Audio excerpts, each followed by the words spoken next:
चलो ठीक है भाई, चलो सृजनात्मकता अपना टॉपिक चल रहा है। सृजनात्मकता में हमने क्या क्या पढ़ा था कल? सबसे पहले इसकी परिभाषा किसने दी? हैविंग हास्ट ने। क्या बोला था? सृजनात्मकता वह विशेषता है जो किसी नवीन व वांछित वस्तु के उत्पादन की ओर प्रवृत्त करे। आपस में मत बात करो। सृजनात्मकता वह विशेषता है जो किसी नवीन व वांछित वस्तु के उत्पादन की ओर क्या करे? प्रवृत्त करे। नवीन क्या होता है? नई। वांछित का मतलब जरूरी, है ना? कोई नई चीज हो और कोई जरूरी चीज हो। उदाहरण याद है ना? कल जो उदाहरण दिया था उसी से पढ़ेंगे आगे हम। यह नवीन वस्तु संपूर्ण समाज या उस व्यक्ति के लिए कैसी हो सकती है? नहीं हो सकती है। उदाहरण में कौन से वाले की बात कर रहा हूं? एक आदमी था किसी समाज में, वो कहां रहता था? झोपड़ी में रहता था, है ना? उसको गर्मी लगती थी। बाद में वो उस गर्मी के इंतजाम करने के लिए उसने किस चीज की खोज कर ली? एसी की खोज कर ली ना। देसी एसी, देसी जुगाड़ कर लिया उसने। तो वो उसकी क्या थी? क्रिएटिविटी थी। अब उस उदाहरण को आप याद रखना, पूरा जो टॉपिक है उस उदाहरण पे ही टिका हुआ है, ठीक है? उदाहरण अगर वो पसंद नहीं आया तो चेंज कर सकते हैं, कोई और बना लेंगे, लेकिन पूरा टॉपिक एक उदाहरण पे टिका है, ठीक है? कहेगो? हाँ, अब ऑन कर लेंगे।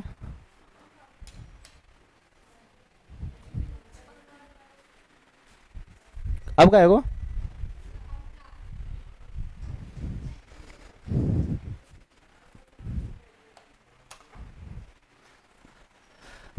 हाँ, हैविंग आस्क्ड की परिभाषा सभी को समझ में आ गई।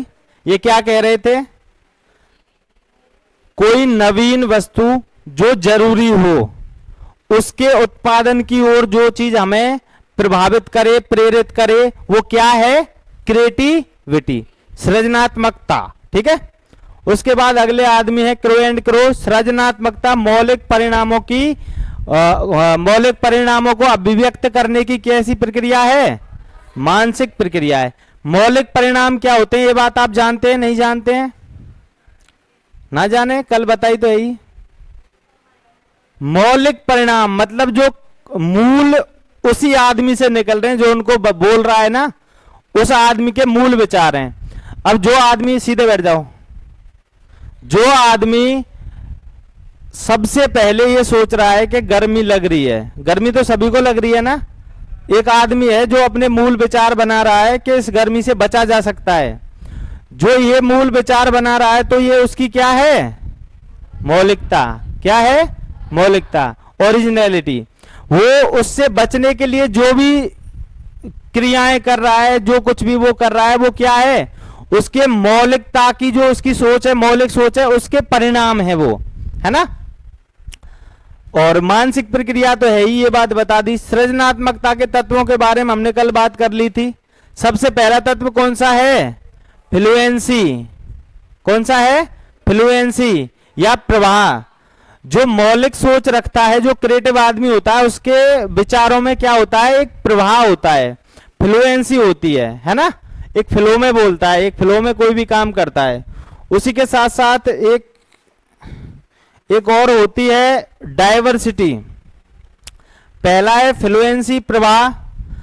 वो जो आदमी था जिसने वो गर्मी से बचने के लिए जो व्यवस्था की थी, उस आदमी के विचारों में प्रवाह था या नहीं था? वो एक फ्लुएंसी से काम कर रहा था ना, ठीक है? उसी के साथ साथ क्या डाइवर्सिटी थी, विविधता थी उसकी सोच में या नहीं थी? थी। क्योंकि अगर उसने एक कोई चीज बनाई, वो सही से फिट नहीं बैठी, तो वो दूसरा कोई काम कर रहा है। अगर वो भी नहीं बैठता तो तीसरा करता, चौथा करता, 10वां करता, 100वां करता। ये सभी जो अलग अलग 100 प्रकार के काम हो रहे हैं, इसको हम क्या बोल रहे हैं? विचारों में विविधता या डाइवर्सिटी। इसी का दूसरा नाम हम लेते हैं थिंकिंग के तौर पे डाइवर्जेंट थिंकिंग। कौन सी थिंकिंग?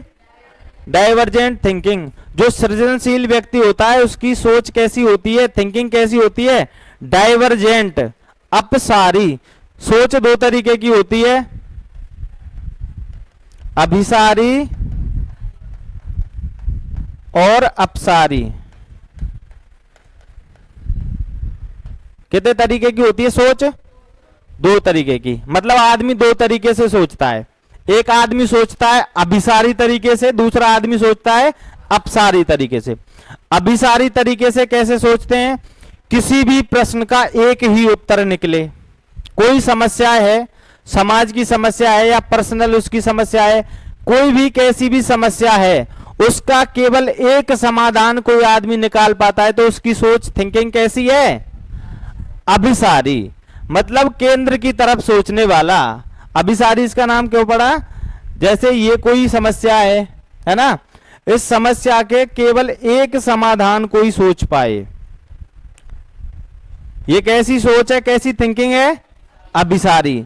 अगर कोई आदमी एक समस्या के 1000 समाधान सोच पाए तो कैसी है? अपसारी। अपसारी को बोलते हैं हम डाइवर्जेंट। क्या बोलते हैं? और अभिसारी को बोलते हैं इन्वर्जेंट। क्या बोलते हैं? इन्वर्जेंट। तो जो क्रिएटिव व्यक्ति होता है, सृजनशील व्यक्ति होता है, उसकी सोच कैसी होती है, थिंकिंग कैसी होती है? Divergent thinking. मतलब एक समस्या के वो 1000 समाधान सोचने की क्षमता रखता है। अगर वो समाधान भी फिट ना बैठे तो अगला कोई और समाधान सोच सकता है। ठीक है, तो विविधता होती है, विचारों में होती है। उसके बाद ओरिजिनलिटी होती है, वो किसी को कॉपी नहीं करता है। अगर वो व्यक्ति जिसने वो व्यवस्था की थी गर्मी से बचने की, अगर वो औरों को फॉलो करता तो क्या वो व्यवस्था कर पाता? वो क्या सोचता कि भाई जो गर्मी है ये भगवान ने बनाई है, ये तो सभी को लग रही है, मेरे को अकेले को थोड़े लग रही है, तो ये तो लगेगी, अच्छी बात है, लगनी चाहिए। लेकिन उसने किसी को कॉपी नहीं किया। उसके मौलिक मूल या ओरिजिनल क्या थे? विचार थे। मूल रूप से उसने सोचा कि सभी बावड़े हैं तो मैं बावड़ा नहीं हूं, भगवान ने गर्मी बनाई है, अच्छी बात है, लेकिन इस गर्मी से बचा जा सकता है। तो वो विविध विविध प्रकार के क्या सोचने लगा? उपाय उसने किए भी, तभी तो जाके वो सफल हुआ। क्या उसने एक प्रयास किया और वो सफल हो गया? नहीं। तो उसकी अगर डाइवर्जेंट थिंकिंग नहीं होती, उसकी इन्वर्जेंट थिंकिंग, अभिसारी सोच उसकी होती, क्या वो बच पाता? क्योंकि उसने एक उपाय किया, वो सही नहीं बैठा। एक ही उपाय वो सोच सकता है जो अभिसारी होता है। अपसारी होता है वो अनेक उपाय सोचता है, एक नहीं तो दूसरा, दूसरा नहीं तो तीसरा, तीसरा नहीं तो चौथा, चौथा नहीं तो पांचवा, पांचवा नहीं तो 10वां। ठीक है, उसके बाद विस्तारण। विस्तारण मैंने बता दिया। उसने एक पॉइंट पे जाके अपनी जो व्यवस्था बनाई थी उससे वो संतुष्ट हो गया था लगभग। लेकिन अगर किसी ने उसको कुछ सलाह दी, उस सलाह को मानकर आगे और सोचकर उसने जो चीज विकसित की थी उसका विस्तारण किया या नहीं किया? किया ना। विस्तारण, जो क्रिएटिविटी होती है इसमें विस्तारण तो सबसे ज्यादा होता है।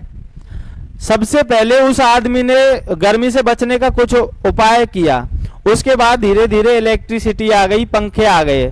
ठीक है, अगर पंखे तक ही आदमी रुक जाता तो क्या विस्तारण हो पाता? विस्तारण हो गया तभी तो आप एसी में बैठ रहे हो सकता है एक दिन ऐसा विस्तारण हो जाए कि एसी की भी जरूरत ना पड़े और ठंडे ऑटोमेटेड हो जाए, है ना। तो विस्तारण इसी को कहते हैं। क्या हो गया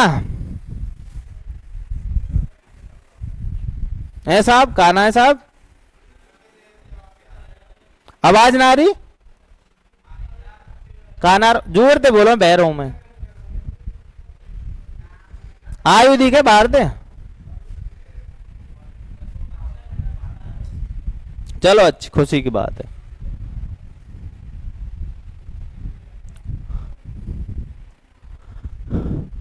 सृजनात्मकता की प्रकृति की बात भी हमने कर ली थी। सृजनात्मकता की प्रकृति हम कितने प्रकार से समझ सकते हैं? 3 प्रकार से। पहला है प्राचीन सिद्धांत है जो क्रिएटिविटी का, उसके बाद उन्माद समकक्ष सृजनात्मकता सिद्धांत, उसके बाद सृजनात्मकता का जन्मजात सिद्धांत। अब इन सिद्धांतों में क्या था ये हमने चर्चा कर ली थी। जो ये सोचते हैं कि जो सृजनात्मकता है वो क्या है? गॉड गिफ्टेड है, भगवान ने किसी को दी है, हम सृजनशील नहीं हो सकते। वो कैसे, कौन से विचार से तालमेल रखते हैं? अपना प्राचीन सिद्धांत से। उसके बाद जो आदमी गलत कामों में अपना जो सृजनशील शक्ति है उसको लगाते हैं, वो कौन से वाले होते हैं? उन्माद उन्मुख सृजनात्मकता वाले। गलत कामों में कैसे कैसे लगाते हैं, मैंने कल आपको उदाहरण देके भी बताए थे ना। हम कोई चीज विकसित करते हैं क्यों? किसी काम को प्रोटेक्ट करने के लिए, सही से करने के लिए। लेकिन बहुत से ऐसे होते हैं जो काम तो वही करना चाहते थे, लेकिन किसी कारणवश वो उस काम में ऑफिशियली नहीं आए। अब वो उसका विरोध करने के लिए कुछ उल्टे कदम उठाएंगे। जैसे मैंने बताया था, आप क्या बनोगे? टीचर। टीचर बनोगे, ठीक है साहब। आपने साइकोलॉजी पढ़ी और आगे पढ़ोगे टीचर बनने के लिए, आपने पढ़ ली। क्यों पढ़ रहे हो आप? बच्चों के भविष्य को बनाने के लिए पढ़ रहे हो या नहीं? यही है ना आपका मकसद, कि पैसे कमाना है। बच्चों के भविष्य को बनाने के लिए आप पढ़ रहे हो ना साइकोलॉजी, अच्छी बात है साहब, आप पढ़ रहे हो। अभी बाई चांस, भगवान ना करे, आप में से किसी का सिलेक्शन ना हो, बाई चांस किसी का अगर सिलेक्शन नहीं हुआ, तो उसको क्या लगेगी? ठेस, है ना। और ठेस लग के वो दिल पे ले जाए इस बात को कि इस सरकार ने मेरा सिलेक्शन नहीं लिया, अब इस सरकार को देखना है। बाई चांस कोई ऐसे दिल पे अपनी उस बात को ले जाए और वो कोई आतंकवादी संगठन क्या कर ले? ज्वाइन कर ले। और आतंकवादी संगठन ज्वाइन करने के बाद वहां पे क्या बन जाए? टीचर। वहां भी वो टीचर ही है, वहां भी शिक्षक ही है। मनोविज्ञान वहां भी उसके काम आएगी, यहां भी काम आती। अब इन बातों को सीखकर आप एक बात मानना, जानना नहीं केवल मानना, कि जो भी आप यहां पढ़ रहे हो या आगे चल के साइकोलॉजी में पढ़ोगे, इससे आप में एक चीज बहुत अच्छे से विकसित हो जाएगी कि आपको कोई भी छोटा सा बच्चा दे दिया जाए तो उसको जीवन में क्या बनना है इसके लिए ट्रेंड करने लग जाओगे आप अपने आप। ठीक है, आप अपनी छोटी छोटी हरकतों से उसको केवल ये एहसास कराओगे कि आपको वो बनना है। आपको भी नहीं पता रहता बिल्कुल क्लियरली वो बात, लेकिन आप उसको भविष्य को सुधारने में लग जाओगे। ठीक है साहब, अगर आप सरकार के विरोध में आए, कोई बात दिल पे लगी और आप किसी आतंकवादी संगठन में गए, तो आप बच्चों को क्या बताने लगोगे उनको? कि देश बहुत बुरी चीज है कि नहीं? देश ने हमारा ये लिया है, वो लिया है, ये खा गए, वो खा गए। तो उनके अंदर देश के विरोध में भावनाएं पैदा आप ही करोगे ना। क्यों करोगे? क्योंकि देश ने आपके साथ धोखा किया था, ऐसा आप मानते हो। अब जो आप कर रहे हो, क्या ये क्रिएटिविटी है या नहीं है आपकी? है ना। लेकिन उपयोग कहां कर रहे हो आप? गलत चीजों में, गलत कामों में कर रहे हो। तो ये कैसी है? उन्माद की। ठीक है, और भी उदाहरण इसके बहुत सारे बन जाते हैं। जैसे मतलब बैंक वगैरह में ऐसे उदाहरण बनते हैं, जैसे एटीएम पे वो लगे होते हैं ना सीसीटीवी कैमरा। तो किसी ने सीसीटीवी कैमरा की जब खोज की होगी तो उसने बड़ा हिसाब से सोचा होगा ना, बड़ा क्रिएटिव होगा वो आदमी कि अगर कोई चोरी करने आएगा तो उसको पकड़ लेंगे। लेकिन जो चोर हैं उन्होंने उसका भी कोई ना कोई तोड़ निकाल रखा है, तभी तो चोरी हो ही जाती है सीसीटीवी कैमरे से भी। उन्होंने क्या निकाल दिया? मास्क पहन के आओ, पहचान में नहीं आएंगे सीसीटीवी कैमरे के, है ना। ठीक है, उसके बाद जन्मजात वाले में क्या है? इसमें यह है कि जो क्रिएटिविटी है वो जन्मजात होती है, और ये सिद्धांत बिल्कुल करेक्ट है। ये सिद्धांत क्या है? बिल्कुल करेक्ट है। मतलब जो क्रिएटिविटी होती है, जो सृजनात्मकता होती है, वो किसी को सिखाई नहीं जा सकती, सिखाई नहीं जा सकती। क्योंकि अगर किसी को आप सिखाओगे, क्या वो मौलिक रह जाएगी? नहीं रहेगी ना, फिर वो कॉपी हो जाएगी। तो जो सृजनात्मकता है वो कॉपी का क्या करती है? विरोध करती है। क्यों? क्योंकि सृजनात्मकता है क्या? मौलिकता है। और जो मौलिकता क्या है? खुद के विचारों से उत्पन्न हो। अगर कोई हमें सिखाएगा तो क्या क्रिएटिविटी सिखा सकता है? नहीं। वो पढ़ने लिखने में होशियार बना सकता है और बहुत सारी चीजें रटा सकता है, लेकिन क्रिएटिव नहीं बना सकता। ठीक है, उसके बाद है सृजनात्मकता के सोपान। सोपान किसको बोलते हैं हम? सीडी, है ना। अगर हम नसैनी को देखें तो वो नसैनी को हम क्या बोलते हैं? सोपान। ठीक है, सबसे पहला सोपान क्या है? समस्याओं के प्रति जागरूक होना। उदाहरण याद है आपको? उदाहरण याद है? नहीं है? याद है ना। तो जो आदमी था, उस आदमी ने सबसे पहले क्या किया? समस्या के प्रति जागरूक हुआ या नहीं हुआ? गर्मी तो सभी को लग रही थी, वही क्यों बोला अकेला? क्योंकि वो क्रिएटिव था। गर्मी लगी, उस गर्मी के प्रति वो क्या हुआ? जागरूक। उसने लोगों से भी चर्चा की, क्या आपको गर्मी लगती है? उन्होंने बोला हाँ, तो इससे बचा जा सकता है। वो उपाय बताने लगा, मतलब वो समस्या के प्रति सबसे पहले क्या हुआ? जागरूक। तो क्रिएटिविटी का सबसे पहला जो चरण है, सबसे पहली जो सीढ़ी है, वो क्या है? समस्या के प्रति जागरूक होना। समस्या को केवल जान लेना ही नहीं, समस्या के प्रति क्या होना? जागरूक होना। अब आप में से कोई किसी काम में कोई क्रिएटिविटी करना चाहे तो सबसे पहले आपको ये तो पता होना चाहिए ना समस्या क्या है ना? आपको समस्या ही नहीं पता होगा तो वो क्रिएटिविटी क्या ही करेगा? तो समस्या के प्रति जागरूक होना, वो आदमी हुआ ना। उसके बाद उपलब्ध सूचनाओं का संकलन करना। अब जो समस्या है, हो सकता है कि स्पेशली मुझे ही हो सकता है गर्मी मेरे को ज्यादा लग रही हो, तो डॉक्टर की समस्या भी हो सकती है। इसमें कोई जरूरी थोड़े कि भाई कोई एसी बनानी है। तो उसने और लोगों से सूचना ली या नहीं ली ना, कि आपको भी लगती है, आपको भी लगती है। आप सभी ने बोला हाँ हमको भी लगती है, पर ये तो लगती ही है ना। उसके बाद और क्या क्या उसने संकलन किया सूचनाओं का, और क्या क्या? एक तो उसने लोगों से पूछा गर्मी है, लगती है। उसके बाद उसने ऐसे चीजों को इकट्ठा किया जो चीजें उस समस्या के समाधान करने में सहायक होंगी, ऐसी चीजों का संकलन किया। ठीक है साहब, जो उसके और पास कर उपलब्ध थी, क्या उसने ये सोचा कोई नई चीज बना दी जाए डायरेक्ट? नहीं, जो उपलब्ध थी और पास कर उन्हीं चीजों का संकलन किया ना। ठीक है, उसके बाद उसने क्या खोजा? समाधानों को खोजा। सबसे पहला समाधान उसने क्या खोजा? सबसे पहला समाधान क्या खोजा? झोपड़ी को ऊपर से भिगोया, यही किया ना। ठीक है, फिर ये लागू क्यों नहीं किया? ऐसे ही क्यों नहीं रहने लगा? वो दिक्कत आ रही? ठीक है साहब, फिर उसने दूसरा समाधान क्या खोजा? साइड को भिगोया। उसके बाद तीसरा समाधान क्या खोजा? फिर वो उसको मान गया। ठीक है साहब, अच्छी बात है, यही तो मैं कहना चाह रहा हूं। समाधानों को खोजा, समाधान आप बता रहे हो 3। अब 3 में से कौन सा समाधान मानना है, इसकी पुष्टि किससे होगी? परिणाम के सत्यापन से।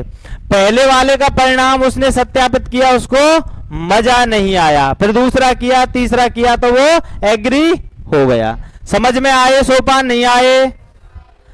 अब कोई भी क्रिएटिविटी होगी तो कैसे होगी, क्या क्या चरण होंगे उसके? सबसे पहला सोपान कौन सा है? समस्या के प्रति जागरूक होना। दूसरा, उसके बाद तीसरा,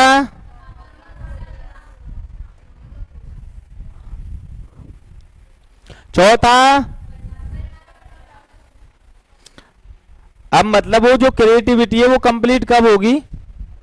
जब परिणामों का क्या हो जाएगा? सत्यापन हो जाएगा। ठीक है, सबसे पहले समस्या को जानना, उसके बाद अपने और पास कर जो उपलब्ध संसाधन है उनको एकत्रित करना, उसके बाद समाधान करके देखना, समाधान करने के बाद समाधान का क्या करना? सत्यापन। जो समाधान सही बैठ जाए तो उसको मान लेना, और नहीं बैठे तो अगला समाधान करना। ठीक है, उसके बाद सृजनात्मकता की क्या विशेषताएं। अब विशेषताएं वही बातें रिपीट होंगी इसमें विशेषताओं में, क्योंकि ऐसे तो है नहीं कोई नई चीज आएगी, विशेषता वही तो होती है। सबसे पहली विशेषता क्या है? मौलिकता, इंग्लिश में ओरिजिनलिटी, है ना। सबसे पहली सबसे महत्वपूर्ण विशेषता सृजनात्मकता की क्या है? मौलिकता, मौलिकता या ओरिजिनलिटी। उसके बाद जिज्ञासा, अन्वेषण या खोज। जिज्ञासा या अन्वेषण या खोज। मौलिकता में क्या होता है? खोज ही तो करता है आदमी। जिज्ञासा तो होती है, गर्मी सभी को लग रही थी या नहीं लग रही थी? लग रही थी, लेकिन उसके अंदर क्या थी? जिज्ञासा। उसके अंदर क्या था? खोज या अन्वेषण करने का एक जुनून। वो कैसे आया? गर्मी के कारण। जो पिछला चरण होता है उससे ही तो अगला चरण प्रभावित होता है। उसके बाद तीसरा है दूर दृष्टि। कैसी दृष्टि? दूर दृष्टि। उसने बहुत आगे का सोचा, है ना, उसने केवल अपने अपने तक नहीं सोचा। जो भी क्रिएटिव होता है, जो भी सृजनशील होता है, वो कब तक का सोचता है? बहुत आगे तक का सोचता है। अब जिसने ये बल्ब बनाया होगा, क्या उसने इसलिए बनाया होगा कि मेरा जीवन केवल उजाले में निकल जाए? क्या इसलिए बनाया होगा?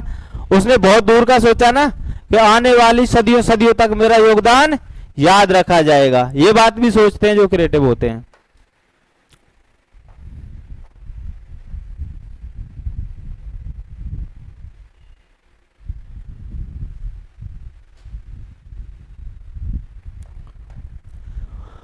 उसके बाद अगला है स्वतंत्र निर्णय क्षमता। जो भी सृजनशील होते हैं वो कैसे निर्णय लेते हैं? स्वतंत्र। स्वतंत्र निर्णय क्या होते हैं? अपने ऊपर वो निर्णय ले लेते हैं, वो किसी के मोहताज नहीं होते हैं। जब उस व्यक्ति ने ये कहा कि मेरे को गर्मी लग रही है, तो सभी ने क्या कहा उससे? क्या कहा? सबको लग रही है, तेरे को न्यारी लग रही है? तो कोई भगवान को बेटा है जो तो गर्मी ना लगेगी? सबन को लगेगी, है? उसने कहा कि इसको रोका जा सकता है। लोगों ने क्या कहा? है बावड़ी बात कर रहे हो, भगवान ने गर्मी दी है, भगवान की गर्मी रोक सके? तो लोगों ने उसे डिमोटिवेट किया, रोकने की कोशिश की ना। लेकिन उसने कैसा निर्णय लिया? स्वतंत्र। उसने कहा कि नहीं, मैं रोक के दिखाऊंगा, मैं रोक सकता हूं। तो कैसा निर्णय लेते हैं जो क्रिएटिव होते हैं? स्वतंत्र। आप भी लेते हैं ना? आप भी लेते हैं ना कई जगह स्वतंत्र निर्णय? घर वाले बोल रहे हैं ऐसा मत करो, ऐसा करो, लेकिन आप क्या बोलते हैं? नहीं, मैं ऐसा करूंगा, क्योंकि आपको पूर्ण विश्वास होता है। ऐसे ही जो सृजनशील व्यक्ति होता है उसको अपने ऊपर पूर्ण विश्वास होता है। ठीक है साहब। उसके बाद उच्च आकांक्षा। कैसी आकांक्षाएं होती हैं? उच्च। मतलब वो छोटे मोटे लेवल की बात नहीं सोचता है, वो डायरेक्ट बहुत ऊंचे लेवल की बात सोचता है। अब वहां जो लोग थे जिनको गर्मी लग रही होगी उस समय, वो छोटा मोटा प्रबंध तो वो भी करते होंगे ना, लेकिन उसको डायरेक्ट किस में सोना था? एसी में। तो जहां कुछ भी नहीं है वहां आदमी बहुत ज्यादा ऊंचा नहीं सोच रहा है क्या? वो उस समय अगर उस आदमी को देखें तो इनकी जो थिंकिंग होती है, जो क्रिएटिव व्यक्ति होते हैं, इनकी बहुत ज्यादा हाई लेवल थिंकिंग होती है ना। छोटे मोटे लोग तो समझ ही नहीं पाते, इसलिए वो क्या करने लग जाते हैं? विरोध। वो कहते हैं ये गलत सोच रहे, पागल है ना। ठीक है। उसके बाद अगला है गैर पारंपरिक विचार। जो सृजनशील होते हैं उनके विचार कैसे होते हैं? गैर पारंपरिक। क्या उस व्यक्ति के जिसने वो व्यवस्था की थी उसके विचार कैसे थे? पारंपरिक थे? नहीं थे। क्योंकि अगर उसके विचार पारंपरिक होते तो वो क्या सोचता कि जो गर्मी है वो किसने दी है, और इसको सहना किसका धर्म है? हमारा। ठीक है। लेकिन उसने ऐसा नहीं सोचा। उसके विचार गैर पारंपरिक नहीं थे। उसके विचार कैसे थे? गैर पारंपरिक, परंपराओं से हटके उसके विचार थे। तभी तो वो कुछ नई चीज क्रिएट कर पाया। ठीक है साहब, समझ में आई? उसके बाद अगला है अभिव्यक्ति में प्रवाह, फ्लुएंसी इन एक्सप्रेशन। क्या है? Fluency in expression. अभिव्यक्ति में प्रवाह। जो भी वो सोच रहा है उसको अभिव्यक्त करने में वो क्या दिखा रहा है? प्रवाह, फ्लुएंसी दिखा रहा है। क्योंकि उसके जो विचार है वो कैसे हैं? मौलिक। अब आप एक बात बताओ, जैसे आपको कोई एक कागज दिया जाए, एक पन्ना दिया जाए, उसको आपको याद करना है। ठीक है, सभी को सोचना है, केवल याद नहीं करना है। आप सभी को एक पन्ना दिया जाए, उसको आपको याद करना है। अब मैं आपसे एक एक करके पूछूं, आप उसको सुनाओगे? सुनाओगे? पक्की बात है। कैसे सुनाओगे? अटक अटक के सुनाओगे, सोच सोच के सुनाओगे, है ना। टाइम अगर कम मिलेगा तो ऐसा ही होगा ना। और अगर मैं आपसे कोई भी ऐसी मूल बात पूछूं जो आप अपने जीवन में जीते आ रहे हो, क्या आप थोड़ा भी हिचकिचाओगे? थोड़ा भी अटकोगे? कुछ याद करने की जरूरत रहेगी। मैं आपसे आपका नाम पूछूं तो आप खटाक से बताओगे या नहीं? क्यों? क्योंकि वो आपका मूल नाम है है ना, जो अपनी मूल चीजें होती है जिनमें हमें सोचने विचारने की जरूरत नहीं होती है। जब सोचने विचारने की अब मैं आपको कुछ भी बता रहा हूं, मैं आपको जो कुछ भी बता रहा हूं, क्या मैं अटक अटक के सोच सोच के कहीं से याद कर करके बता रहा हूं क्या? नहीं। क्यों नहीं बता रहा? क्योंकि जो शब्द हैं वो मेरे सामने हैं, ठीक है, शब्द तो मेरे सामने हैं, लेकिन इन शब्दों के बारे में मैं कैसे बता रहा हूं? जो मैं जानता हूं ऑलरेडी, जो मेरे मूल विचार है उनसे प्रभावित होकर शब्द निकल रहे हैं। तो इसलिए मेरी बातों में क्या है? एक प्रवाह, फ्लुएंसी, ठीक है। ऐसे ही जो क्रिएटिव व्यक्ति होता है उसकी अभिव्यक्ति में, एक्सप्रेशन में क्या होता है? प्रवाह, जिसको हम क्या बोलते हैं? फ्लुएंसी। फ्लुएंसी में बार बार इसलिए नाम ले रहा हूं कि ऑप्शन में कहीं आपको फ्लुएंसी दिख जाए ना तो वो क्रिएटिविटी का ही है, ठीक है। फ्लुएंसी, ओरिजिनलिटी, ये जो जितने भी शब्द मैं यूज में ले रहा हूं, इसका मतलब आप कुछ मत पढ़ना, प्रश्न में क्या लिखा है उसको मत पढ़ना, आप केवल वो देख लेना। फ्लुएंसी मतलब क्रिएटिविटी, बात खत्म। ओरिजिनलिटी मतलब क्रिएटिविटी, बात खत्म। उसके बाद सृजनात्मकता के गौरव का विचार। सृजनात्मकता के गौरव का विचार क्या होता है? कि सदियों सदियों तक लोग मुझे याद करेंगे कि मैंने वो चीज बनाई थी। वो आदमी इसीलिए तो ज्यादा प्रभावित होकर काम कर रहा था ना। एक तो खुद को गर्मी से बचना है, दूसरा लोग सदियों सदियों तक नाम को याद रखें, ठीक है। तो ये क्या चाहते हैं? जो सृजन करते हैं जिस चीज का, उसके गौरव के विचार रखते हैं, मतलब खुद को गौरवशाली बनाना चाहते हैं, हर कोई बनाना चाहता है। उसके बाद जोखिम उठाने को तत्पर। जो क्रिएटिव आदमी होता है वो कभी भी जोखिम उठाने से नहीं कतराता है। जो क्रिएटिव आदमी होता है उसका कोई एक कीड़ा होता है, पता है वो कैसा होता है? जैसे जीवन सही चल रहा है और लोगों का चल रहा था ना, वहां जो मैंने उदाहरण दिया था, सभी का जीवन चल रहा था, उनके हिसाब से वो जीवन आराम से चल रहा था, कोई दिक्कत नहीं थी इतनी खास। लेकिन उसके कोई क्या था? कीड़ा दिमाग में। वो क्या कहता था कि ऐसे तो नहीं चलाना जीवन। तो कोई भी जोखिम उठाने को जो तत्पर रहते हैं वो कैसे लोग होते हैं? क्रिएटिव। वो जोखिमों से नहीं डरते, क्योंकि वो क्या पीते हैं? डर के आगे जीत है। उसके बाद अभिव्यक्ति में क्या होती है इनकी में? विविधता। अभी हमने बात की थी ना डायवर्सिटी। अब ये कौन सी डायवर्सिटी है? डायवर्सिटी इन एक्सप्रेशन, अभिव्यक्ति में विविधता। अब ये जो विविधता, मौलिकता और क्या नाम आया, एक प्रवाह, ये जो है ये विचारों में भी होंगे, अभिव्यक्ति में भी होंगे, थिंकिंग में भी होंगे, सभी चीजों में ये होते हैं। जो जैसी ऐसी जिनकी सोच होती है उनको हम क्या कहते हैं? क्रिएटिव व्यक्ति या सृजनशील व्यक्ति। और जो ये गुण जिस चीज के हैं वो चीज क्या है? सृजनात्मकता, क्रिएटिविटी। समझ में आई क्रिएटिविटी सभी को? किसी का कोई प्रश्न क्रिएटिविटी से रिलेटेड? किसी का कोई प्रश्न नहीं? सभी को समझ में आ गई तो बहुत अच्छी बात है। ठीक है, तो थैंक यू।